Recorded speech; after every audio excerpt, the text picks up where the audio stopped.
Hi, I'm Jamie. This is Dead Dodge Garage, and this is a Chrysler 7 1/4 axle. And so is this, but it makes horrible noises, so we're gonna fix that today. And just in case you're unfamiliar with this project, this is gold member Dave's 1965 Plymouth Barracuda. It's an original black 273 4-speed survivor car. He got it from his uncle, who's had it for many years.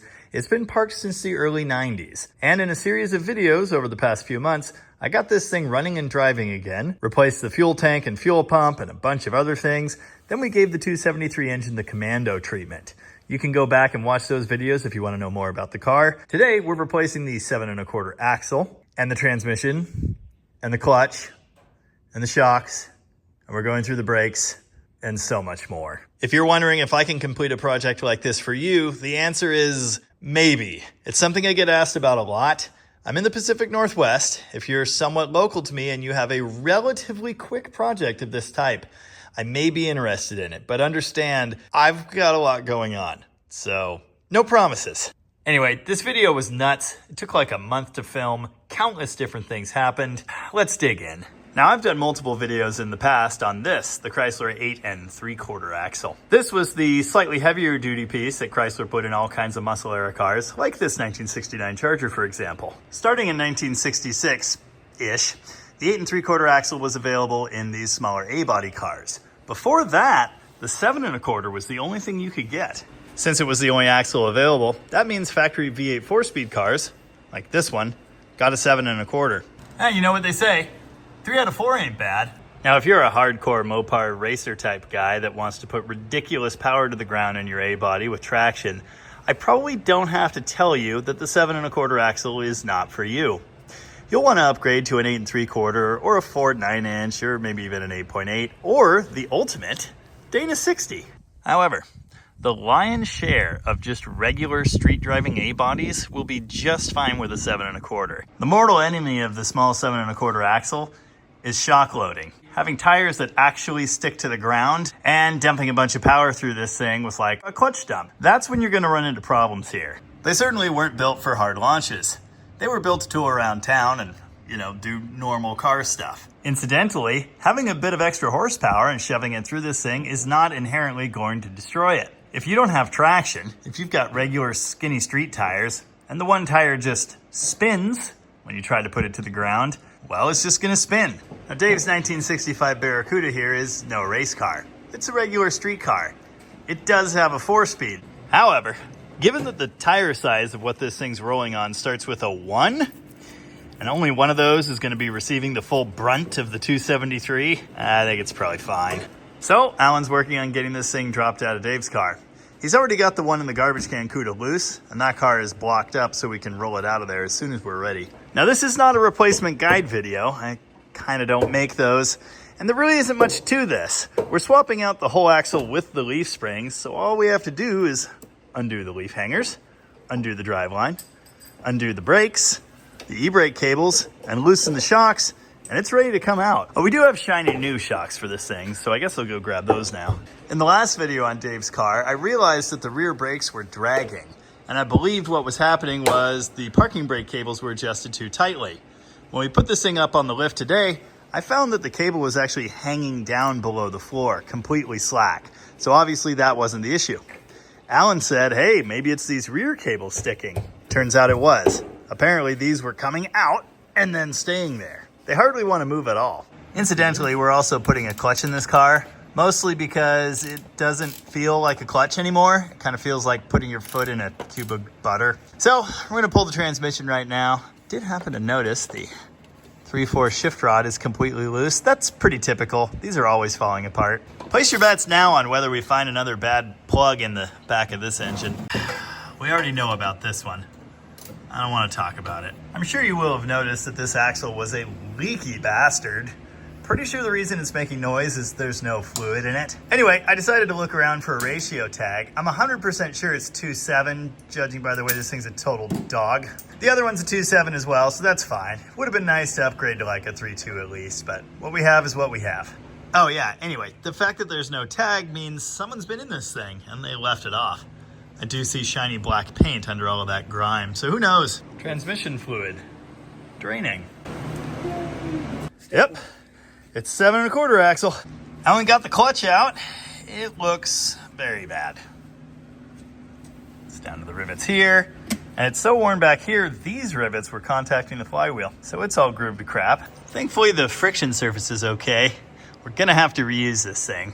Anyway, now we've got the jack under the rear axle and we're about ready to drop that. Just have to finish loosening the hardware and it'll come right down. No one will be killed in the process. We got a new clutch, but this is the later 10.5 inch. Not the super dinky 9.5 or whatever the heck it is these early cars use. So we're kind of boned for now. I really thought we were just gonna triumphantly finish this thing today. And you know what they say, best laid plans of mice. Alan's got the brakes gutted, everything's totally loose. I'm gonna drop the axle now. I took the front wheels off for extra ballast removal. It feels fine. I think it's gonna be fine, but we're gonna be very careful. Going down, nobody breathe. Brand used axle is installed. All the hardware is still loose, but it's hanging in there. 4 9/16 hex nuts up here to tighten, 2 9/16 hex bolts right there, and then all that other stuff I said that we had to take apart gets put back together. Do notice, of course, we transferred over the leaf springs that were on this axle. The leafs that were in the Barracuda, totally worn out. The back end sagged. It was embarrassing. So we're gonna see what these look like. They can't be as bad as what was in there. Woo! I don't think that should be in there. So it's days later, and we're now dealing with these horrible core plugs on this engine. We've got 3 of them that are not good, and one of them happens to be here between the flywheel and the block. So Alan's getting all of that handled. Currently he's scraping chunks out of the block. Coolant flush, what a good idea. Here's the flywheel I turned at O'Reilly yesterday. Notice it's already rusting because we live in the Northwest and the air is wet. This thing has some hot spots on it. Those are caused by heat generated by a slipping clutch. There's really nothing I can do about it. As you can see, they don't quite turn out. It's almost smooth. In places, you can just barely tell they're there, but again, there's just nothing I can do. I had to turn it because our new flywheel is actually going to come out to right alongside the bolt holes. You can see the line there from the original clutch because it didn't go that far. Speaking of the clutch, it is actually here, finally. This came from Summit Racing, and I don't remember what the application is. It's not actually the right clutch for this car. This car is supposed to have a 9.5 inch clutch, similar to what is used on a Slant 6. But this one fits. The 10.5, which goes in the more common A-body bell housing with the bigger flywheel, will not work for this application. It has to be the small one. In case you're curious, here's the part number for the clutch. It's a 10-inch unit that fits in place of the stock 9.5 with no problem. Anyway, thankfully, with this clutch in hand, we've got everything we need to put this car back together. So we're gonna do that. We started with the really dumb one, and we did get it in there. My usual procedure here is a socket that perfectly fits the plug and an extension. I bought steel plugs for this, but they were slightly too large. Obviously, brass is better anyway. It doesn't rust. So I robbed a few of these out of the kit that I have for the poly. Got this one driven in there. It took a combination of the socket and then a brass drift. And we might have slightly deformed it, but it looks pretty good, so we're gonna let that ride. Yeah, you can see why we had to massage it with a drift, because there's a pipe in the way and they don't quite wanna go straight. Oh, that one's better. Nice. This one was just as fun as the one on the side because there's kind of a bell housing in the way. You can hardly even see that from under here. Anyway, it's in there now and we're gonna call it good. It's a little while later and Alan's got the new clutch and throw up bearing and all of this stuff together and torqued and happy. Note, the original clutch only uses 3 bolts, so we had to source 3 to put in the other 3 holes in the shiny new clutch. Note, this shiny new pressure plate does extend off the edge of the flywheel. Doesn't look like it's gonna contact the starter teeth, so I think it's fine. Also note, we've got the adjustment for the clutch fork backed way off now. We'll be resetting that to get the proper amount of free play on the pedal, which we certainly didn't have before. We loosened this linkage to take it apart, but just as a general understanding thing, as your clutch wears, the fingers move outward, and it actually tightens this adjustment. It doesn't loosen it like you might think. Note, we did this entire job with the bell housing in place.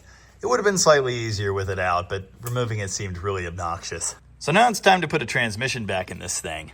Now the thing is, this one we took out has a second gear shifting issue. I didn't notice it at low speed, putting up and down the street, but apparently it's pretty bad. Now, lucky for Dave, I recently acquired this horde of mostly early A-body 4-speeds, so I'm going to take a look at probably that one, which was still full of nice shiny fluid, which you can see pouring all over the floor there, and see if it's a better candidate for reuse than his. I certainly don't have the time, energy, or desire to rebuild a 4-speed right now, but if I have a slightly better one that we can just throw in there and keep his for a core, I will do that. We're inside the replacement transmission now, and things are looking quite good. The first important thing is these engagement teeth for the gears.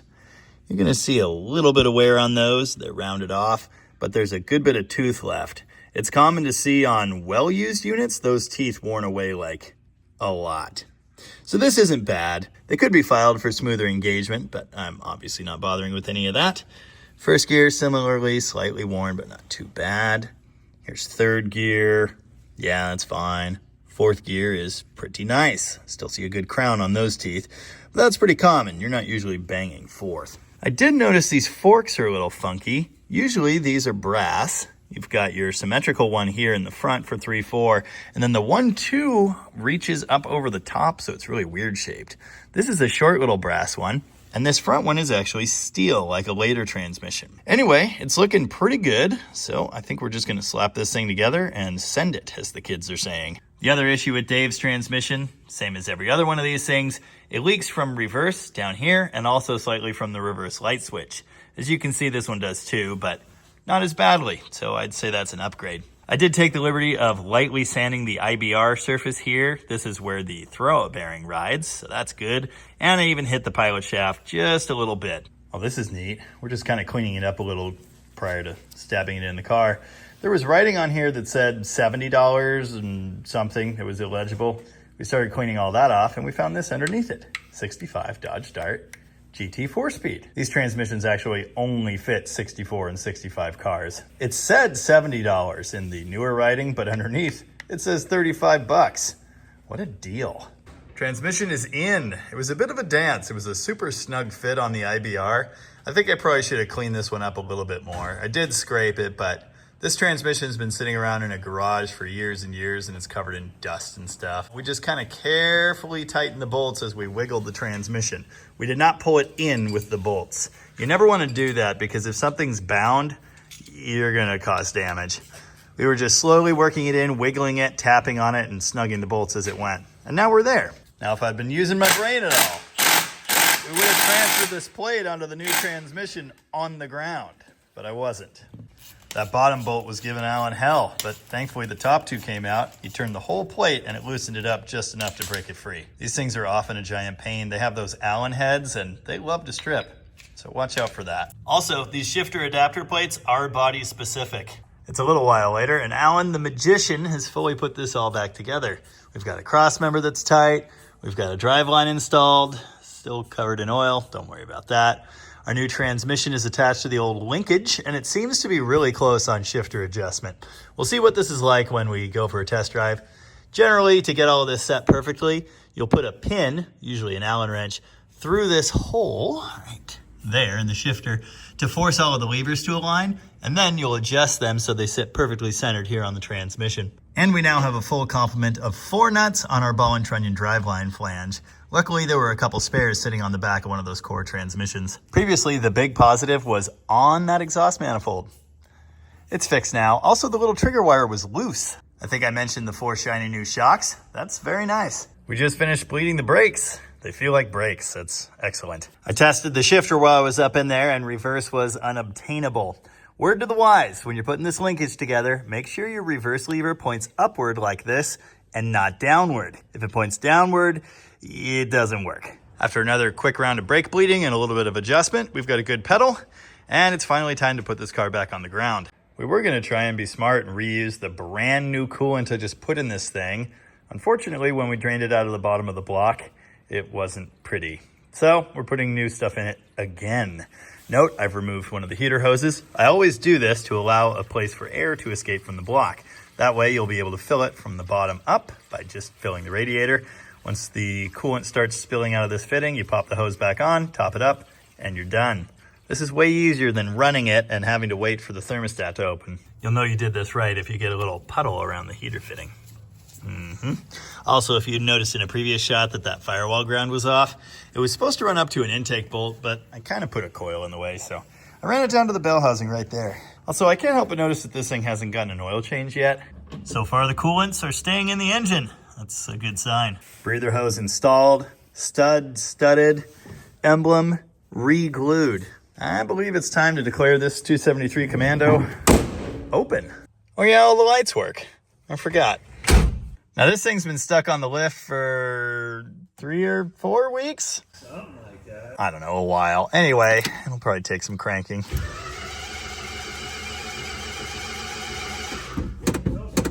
Should we install that choke? We forgot to install the choke. Choke stove installated. Hey, on your shiny new Edelbrock chokes, make sure you put the line like here, 3 hash marks back. If you put it in the middle here, it may never fully deactivate, which is really annoying. Now the choke is wired. Alan dug around in my selection of different lengths of wire and magically found one that already had this end, possibly even out of an Edelbrock kit, and just happened to be the perfect length to reach the ballast resistor here. Of course, we have to split off of the key supply side that gets full 12 volts from the key and run our choke off of that. So I always make these little jumper wires to split it into 2. Yes, I should have left the air cleaner off until I got the cold idle speed set. Why do you ask?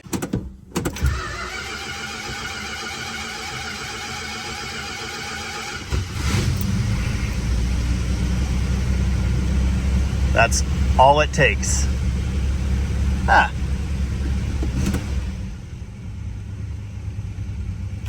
And there's your warm-up idle. Nice. Why does this thing sound like a slant 6 though?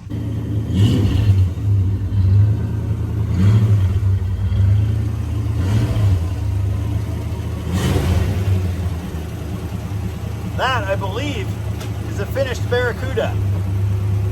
Except we need to adjust the clutch and change the bucket seats.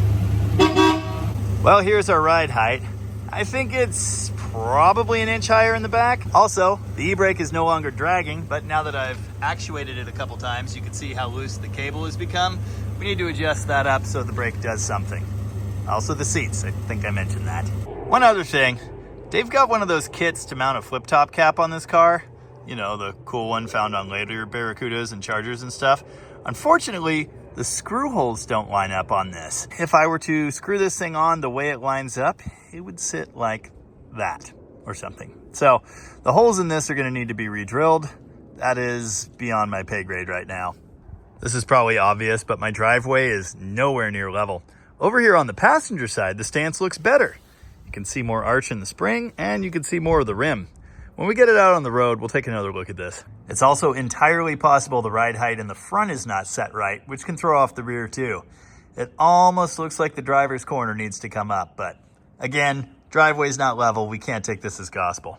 Okay, I was totally gonna take this thing for a test drive. Unfortunately, it just started fat raining and I'm kind of running out of time for the day anyway. So I pulled it back in. I guess we'll knock out the list and then take it for a test drive.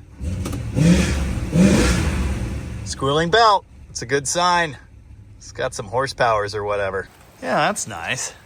It's some days later and things are different. First off, we've got some nice driver quality recovered bucket seats installed in Dave's Barracuda.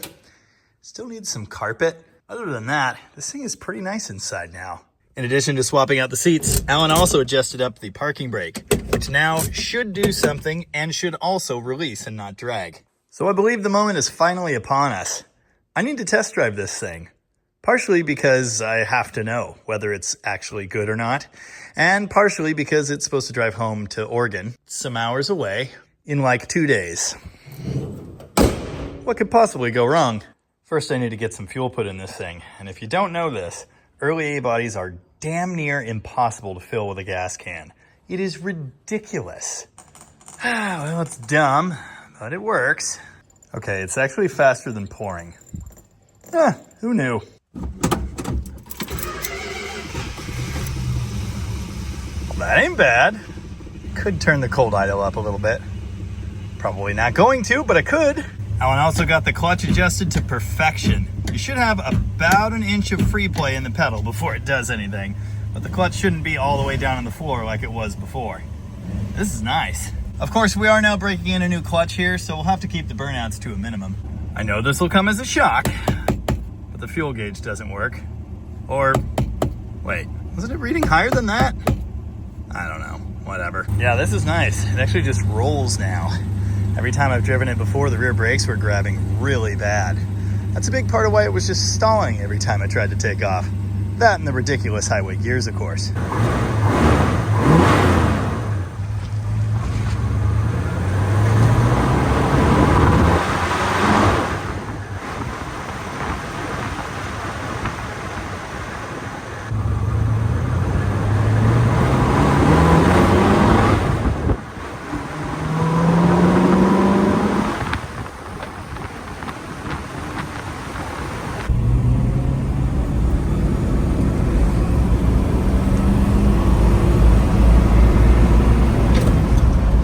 More hands. Hey, this ain't bad. Feels pretty decent. Tell you what, when I get into it, it's still billowing smoke out the back. But remember, this thing's hardly been run for decades. We need to get some miles on it. And hopefully that will get better. Brakes are not bad. Stops in a straight line. It's not amazing, of course. They're just tiny little drums. But it's not bad. Speaking of things needing to be used and like broken in, the parking brake. It feels like a parking brake. It doesn't work at all in reverse, and even going forwards, it's gotta pull that handle pretty hard. Hopefully once the brakes get used some, that will improve. Yeah, it's not billowing smoke, but there still is a good bit of oil smoke, especially under heavy acceleration. Also, garbage. This is very much a stock 61-year-old car, and it feels like it, but honestly, even in these twisty bits, it's not bad. Feels pretty confident. The new KYB shocks definitely helped. The body roll is not as bad as it could be, but this thing would definitely benefit from a sway bar, no question. I believe that's in the plan eventually. I'm not hearing any horrible noises from the rear end, so that's good. Oh, stop. Yeah, clouds when you get into the throttle.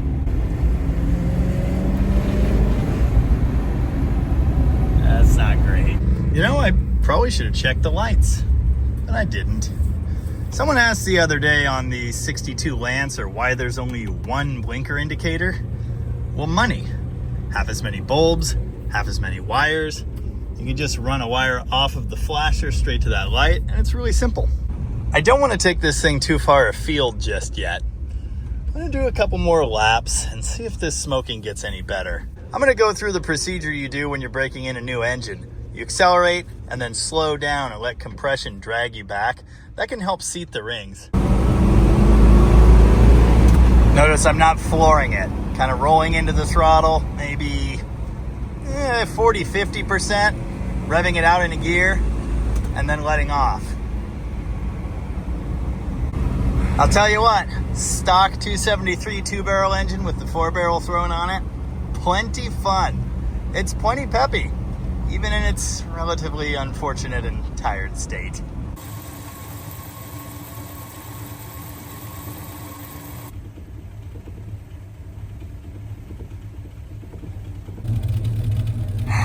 Yeah, no matter what I do, there's still gonna be blue smoke coming out of this thing.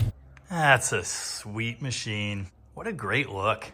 There is so much to like about an early A-body with a V8 and a 4-speed, and especially a Barracuda. These are just fantastic cars. I understand that the gigantic back window is not everyone's cup of tea, and I also understand that all kinds of people would change those rear wheel openings if they could. But still, it's pretty awesome. It's just got a style you don't see anywhere else. I was really hoping to give this car a bath. It's much needed. Unfortunately, I'm out of time for that. I was supposed to change the oil, and I haven't changed the oil. Now, that's not going to make it magically stop smoking. Bit of Lucas might.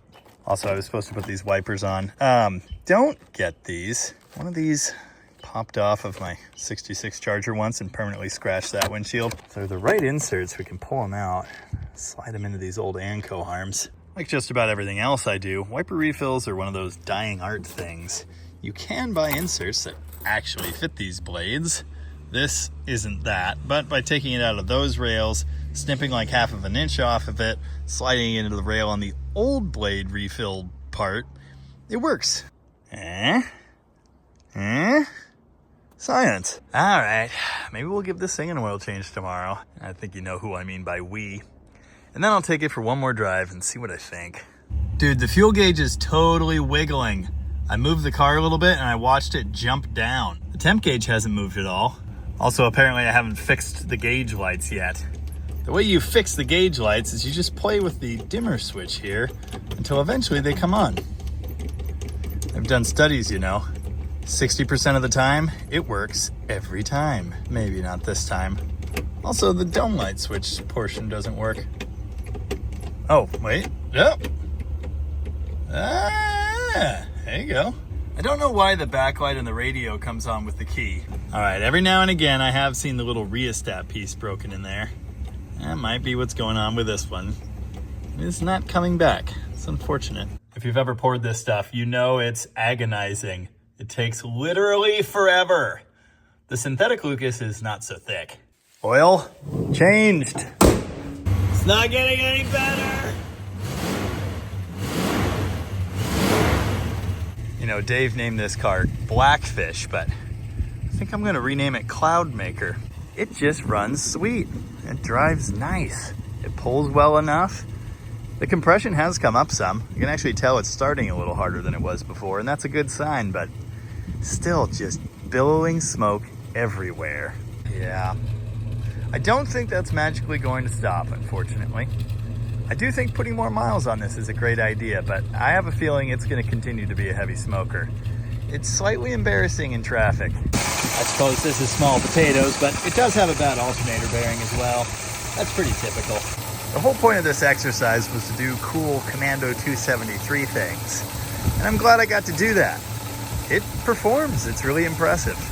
But this poor engine is just tired. I'm sure it could survive this way for quite a while, but the extra cylinder lubrication is not ideal. At this point, I probably could pull the brand new spark plugs and see which ones are covered in oil. I have a hunch it's going to be all of them.